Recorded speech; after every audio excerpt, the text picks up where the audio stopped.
اعوذ باللہ من الشیطان الرجیم، بسم اللہ الرحمن الرحیم۔ آج آپ کی خدمت میں امام حسین علیہ السلام کی زندگی کے حوالے سے عرض کرنا ہے۔ ماہ شعبان 4 ہجری 3 تاریخ کی صبح تھی جب پروردگار عالم نے صدیقہ طاہرہ جناب فاطمہ زہرا سلام اللہ علیہا کو دوسرا بیٹا عطا کیا، جس کا سب سے پہلا امتیاز یہ تھا کہ ان کے شکم اطہر میں رہنے کی کل مدت 6 ماہ تھی، جس کی نظیر تاریخ انبیاء میں جناب عیسیٰ اور جناب یحییٰ کے علاوہ کسی اور کو یہ مقام حاصل نہیں ہے۔ قرآن حکیم نے بھی انسان کے حمل اور ولادت کے 30 مہینے کی طرف اشارہ کیا۔ فرق صرف یہ کہ جناب عیسیٰ اور جناب یحییٰ پر آیات کی دوسرے اجزاء کے انطباق نہیں ہوتا، اور اس کا حقیقی مصداق صرف امام حسین کے علاوہ کوئی بھی نہیں ہے۔ آیت میں 40 سال کی زندگی کا ذکر ہے۔ جناب یحییٰ اس عمر میں پہلے شہید کر دیے گئے، اور اس کریمہ آیات میں ماں باپ کے ساتھ نیکی کا بھی ذکر ہے۔ جناب عیسیٰ بغیر باپ کی اس دنیا میں چلے گئے، لہذا صرف اس آیت کا مصداق جہاں پر یہ ساری خصوصیات بتائی گئی ہیں وہ امام حسین علیہ السلام ہے۔ آپ کی ولادت کے موقع پر جناب ام فضل کے خواب کا ایک تذکرہ پایا جاتا ہے۔ آپ کی ابتدائی زندگی کا آغاز بھی ام فضل کی خدمات سے ہوتا ہے۔ فرق صرف یہی ہے کہ اس موقع پر ام فضل نے یہ بتایا کہ رسول اکرم نے بچے کی ولادت کے مسرت کے ساتھ گریہ بھی فرمایا۔ جناب ام فضل اور ام سلمہ کے سوال پر اس انجام کی نشاندہی جو اس فرزند کے زندگی کے خاتمے پر ہے وہ شہادت کے عنوان سے بتایا گیا تھا۔ واحد شخصیت ائمہ معصومین میں کہ جن کی آمد پر مبارکباد کے ساتھ ساتھ حضرت جبرائیل علیہ السلام نے ان کی شہادت کی خبر بھی دی ہے۔ ولادت کے بعد رسول اللہ ہی نے کانوں میں اذان و اقامت کہی۔ آپ ہی نے حکم پروردگار کے مطابق حسین نام رکھا، جس سے پہلے کسی بچے کا نام نہیں تھا۔ قدرت نے اسے اپنے خزانہ خاص میں محفوظ کر رکھا تھا، اور اس کا منشا یہ تھا کہ جس طرح شخصیت لاسانی ہے اسی طرح ان کا نام بھی بے مثال اور لاجواب رہے۔ رسول اکرم ہی نے اپنے زیر اہتمام عقیقہ کا کیا، اور آپ نے غذا کا یہ انوکھا انتظام کیا کہ بچوں کو اپنی زبان مبارک یا انگشت مبارک کے ذریعے سیر و سیراب کر دیا کرتے تھے۔ دوسری طرف حضرتہ کے بے روایت کافی شیر مار سے یعنی والدہ کے دودھ سے بھی بے نیاز رکھا تھا۔ بہت ساری ایسی روایات ہیں۔ امام حسین کی زیارت میں بھی اس نقطے کی طرف اشارہ ہے۔ آپ کا مرکز پرورش و رسول اکرم ہے۔ آپ کے القاب میں سید ہے، سبط اصغر ہے، شہید اکبر ہے، سید الشہداء ہے، مشہور القاب ہیں، اور کنیت ابو عبداللہ ہے، جس سے عام طور پر آپ کو یاد کیا جاتا ہے۔ آپ کی شخصیت کا دوسرا امتیاز یہ تھا کہ جناب جبرائیل علیہ السلام امین ملائکہ کی فوج کو لے کر رسول اکرم کی خدمت میں مبارکباد پیش کی تھی، اور ایک فرشتہ ہے جس کا نام فطرس ہے، اور ایک اور فرشتہ بھی روایات میں اس کا نام درد دائل کے نام سے جانا جاتا ہے۔ کہتے ہیں کہ یہ بھی آئے تھے، اور انہوں نے آ کر اپنے پروں کو رسول اکرم کے ان نواز امام حسین علیہ السلام کے جھولے سے مس کیا، اور ذات پروردگار نے ان کی مشکل کو دور کر دیا۔ آپ کی ولادت کا سال اسلامی تاریخ میں بڑے حادثے کا سال نہیں ہے، لیکن کے بعد 4 حادثوں کی طرف اشارہ کیا گیا ہے۔ سب سے پہلے اسی کفر کی شرک کے تمام احزاب سے بیک وقت مقابلہ کرنا پڑا۔ جو امام حسین کی زندگی کا پہلا تاثر یہ تھا، کفر شرک یہودیت نے چاروں طرف سے گھیر کر اسلام کو فنا کر دینے کا مطالبہ کیا ہوا تھا۔ پیغمبر اکرم اور امام حسین علیہ السلام اور امام علی علیہ السلام انہوں نے مل کر اسلام کی محافظت کی، اس کا خیال رکھا۔ 6 ہجری میں حدیبیہ کی صلح کا واقعہ پیش آیا، جو امام حسین کی زندگی کا دوسرا موقع تھا، اور آپ نے اسی طرح امام حسین کی صلح کے موقع پر عمل درآمد کی، جس طرح رسول اکرم کے ساتھ مولا کائنات نے صلح میں حصہ لیا تھا۔ 7 ہجری میں اسلام کو بدترین دشمن یہودیوں سے سابقہ پڑا، اور مولا کائنات نے خیبر کے موقع پر ان سے جنگ کی اور فتح نصیب ہوئی، اور اسی طرح فتح مکہ ہوئی، عیسائیوں کے ساتھ مباہلہ ہوا، اور یہ سارے کے سارے حالات امام حسین علیہ السلام بھی ان سب میں شامل ہوئے۔ اور اسی طرح یہ سلسلہ چلتا ہوا بعد رحلت پیغمبر مولا علی علیہ السلام کی زندگی آئی، اور حضرت جناب سیدہ وہاں ساتھ ساتھ تھے، خطبہ فدق میں تھے، گھروں میں، یہ سارے حالات امام حسین علیہ السلام نے دیکھا تھا۔ فرماتے ہیں کہ رسول اکرم کی زندگی کے اس 6 سال میں امام حسین نے جس طرح زندگی گزاری اس کا قیاس نہیں کیا جا سکتا۔ رسول اکرم کے دور میں اگر کبھی آنکھوں سے آنسو نکل آئے تو آپ نے فوراً گودی میں اٹھا لیا۔ مجھے حسین کے گریے سے تکلیف ہوتی ہے۔ اگر مسجد میں آ کر گر پڑے تو آپ نے خطبہ چھوڑ کر ممبر سے اتر کر رسول اکرم امام حسین کو اٹھاتے اور کہتے، اے لوگوں اسے پہچانو، اس کا احترام کرو، وقت آنے پر اس کی مدد کرنا۔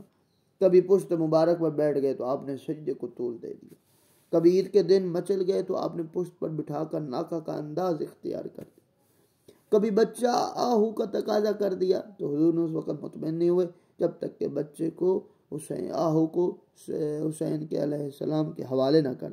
مباہلے کے میدان میں لے گئے تو گودی میں اٹھایا ہوا تھا۔ آغوش میں ابراہیم جیسا فرزند تھا، قدرت نے کہا کہ آپ کو اختیار ہے کہ ابراہیم کو حسین پہ قربان کریں یا حسین کو ابراہیم پہ قربان کریں۔ رسول اکرم نے امام حسین کی حفاظت کی اور اپنے بیٹے ابراہیم کو امام حسین کے نام پر ان کی جان پر قربان کر دیا۔ اور پھر فرماتا ہے کبھی حبیب ابن مظاہر خاک قدم حسین کو آنکھوں سے لگا کر دیکھ لیا تو حبیب کو گودی میں اٹھا لیا کہ یہ میرے فرزند حسین کا قدردان ہے۔ رسول اکرم کے بعد حالات بالکل تبدیل ہو گئے۔ وقتاً فوقتاً یہ بغض و عداوت کی آگ جو ہے وہ بھڑک اٹھی۔ اور یہ واقعہ کربلا، ایک جملہ پہلے کہہ دوں، کوئی ایسا نہیں ہے کہ بیٹھے بٹھائے اور آ کے جنگ نہیں، اس کے مقدمات ہیں۔ ابتدائی اسلام سے لے کر رسول اکرم کی شہادت کے بعد امام امیر المومنین جناب سیدہ امام حسن تک یہ بغض و عداوت کینہ اتنا بھر چکا تھا جس کا انتقام آ کر کربلا میں لوگوں نے امام حسین علیہ السلام میں سے لیا۔ روایات میں ظاہری تاریخ عنوان سے وارد ہو کہ جو خلیفہ ثانی معاویہ کے ساتھ راز و نیاز میں مسرور امام حسین ملنے کے لیے آئے تو ابن عمر نے یہ کہہ کر واپس کر دیا کہ مجھے باریابی کی اجازت نہیں ہے، تو آپ کس طرح اندر جا سکتے ہیں۔ بعد میں خلیفہ ثانی نے ملاقات ہوئی تو انہیں دریافت حال کہا کہ آپ کا حساب ابن عمر سے بالکل مختلف، خدا کی قسم یہ میرے سر کے بال پہلے خدا کے کرم سے اگے اور اس کے بعد آپ حضرات کی مہربانیوں سے۔ یعنی یہ کہا کہ تم لوگ کیا سمجھتے ہو کہ اپنی حیثیت کو جانو، اور میں حسین ہوں اور یہ تمہارا بیٹے کا یہ حال ہے۔ امیر المومنین کی 25 سالہ سقوط کے بعد جب خلیفہ ثالث کے قتل کے لوگوں کا نتیجہ ہوئی تو امام حسین کی زندگی کا ایک اور دور شروع ہوا۔ بظاہر تو خلافت حکومت گھر میں آ رہی تھی، لیکن واقعاً فتنوں کا ایک نیا طوفان اٹھ رہا تھا۔ آل محمد نے ان کا مقابلہ کرنا تھا۔ جمل کا واقعہ ہے، صفین ہے، نہروان ہے، ان تمام کو تمام امام حسین نے شرکت کی اور وہ خود دیکھ رہے تھے کہ کیسے حالات گزر رہے ہیں۔ اور امام حسن علیہ السلام کی صلح نامہ جو بڑا ہی ایسا متنازع مسئلہ تھا کہ جب امام حسین کے پاس لوگ آئے اور کہا کہ آپ کا بھائی تو امام حسن صلح کرنا چاہ رہا ہے معاویہ کے ساتھ، ہم آپ کے ہاتھ میں بیعت کرتے ہیں، آپ چلیے معاویہ سے جنگ کیجیے۔ امام حسین نے ایک تاریخی جملہ ارشاد فرمایا، کہا کہ وہ حسن صرف میرا بھائی نہیں بلکہ میرا امام بھی ہے، میں بھی مأموم ہوں، میں بھی اس کی اتباع میں ہوں، جو حسن کا فیصلہ ہوگا اسی کی میں اس کا احترام کروں گا، جو وہ کہیں گے جنگ ہے جنگ کریں گے، صلح ہے صلح کریں گے۔ اور اسی طرح یہ سلسلہ امام حسن علیہ السلام کی شہادت کے بعد یہ پھر رجب 60 ہجری میں معاویہ دنیا سے جاتا ہے اور اس کی جگہ پر اس کا بیٹا یزید ملعون آتا ہے، جس کا انتظام اس نے اپنی زندگی میں ہی کر دیا تھا۔ یہ جو کہتے ہیں کہ یزید جناب حاکم بنا ہے اور وہ اچھا تھا، نعوذ باللہ، یہ سارے کے سارے وہی نہروانی ہیں، وہی خوارج ہیں جنہوں نے کوشش کیا بنو امیہ و بنو عباس کے جرموں کو چھپانے کے لیے۔ امت کے چند افراد بہرحال خطرناک ہیں، اس نے وصیت تو کی تھی معاویہ نے یزید کو کہ ان کا خیال رکھنا، یہ لوگوں کو مت سمجھنا عام جیسے ہیں، جن میں عبداللہ بن عمر وقت آنے پر اطاعت کا اعلان کر دیا۔ عبداللہ بن زبیر ہے، راہ فرار اختیار کر دی اور اس نے جا کر مکہ میں پناہ لے لی۔ اور اسی طرح تیسرے امام حسین علیہ السلام ہے۔ یزید نے بیعت کا مطالبہ کر لیا، جانتا تھا حسین علیہ السلام بیعت نہیں کریں گے، لیکن امام حسین علیہ السلام نے بھی بیعت نہیں کی، اور ولید جیسے گورنر کے دربار میں اعلان کر دیا کہ فرزند رسول میں ہوں۔ یزید شارب خمر ہے، جواری ہے، بدکار ہے، مجھ جیسا انسان، اس جیسے انسان جو خبیث ہے کی بیعت نہیں کر سکتا۔ بہت بڑا جملہ کہ ہم سب کے لیے ہے کہ ہم بھی اپنے وقت کے یزید کے ساتھ نہ بیعت کریں، نہ ووٹ ڈالیں، نہ اس کے ساتھ کھڑے ہوں، یعنی کہیں پر بھی فاسق اور فاجر کھڑا ہو اس کا ساتھ کبھی نہیں دیا۔ مد مقابل ایک امین ہے، ایک باتقوی انسان ہے، انسان کو اس کا ساتھ دینا چاہیے۔ اور پھر وہیں سے ہی 28 رجب 60 ہجری کو امام حسین نے مدینہ چھوڑ دیا اور 3 شعبان کو مکہ مکرمہ پہنچے، حرم خدا کو مامون قرار دیا، لیکن حج بیت اللہ کے موقع پر یزیدی سپاہیوں نے لباس احرام میں خنجر چھپا کر امام حسین کے قتل کا منصوبہ بنا لیا۔ آپ نے مکہ کو بھی چھوڑ دیا، بظاہر عراق کا رخ کر لیا۔ مخلصین نے مشورے دیے، ناصحین نے نصیحتیں کی، ناقدین نے تنقید بھی کی، لیکن آپ خواب رسول حکم خدا کا حوالہ دے کر اپنے سفر کو جاری رکھے، یہاں تک کہ 2 محرم کو سرزمین کربلا آپ پہنچے۔ بڑا ہی تفصیلی ہے، بہت سارے مختصراً یہی کہ امام حسین علیہ السلام کو پتہ ہے کہ مجھے جانا ہے، لیکن بیت اللہ کے پاس آئے اور حج کے ایام قریب تھے لیکن حج نہ کر سکے، عمرہ کیا، اور امام حسین علیہ السلام نے خانہ خدا کو خدا حافظ کی، اور جاتے جاتے راستے میں جناب مسلم ابن عقیل کو کوفہ بھیجا۔ بہت سارے خطوط آئے ہوئے تھے، مسلم ابن عقیل کو بھیجا اور وہاں پر ابن زیاد نے حملہ کیا، اور وہ سارا معاملہ ان کی شہادت کا واقعہ۔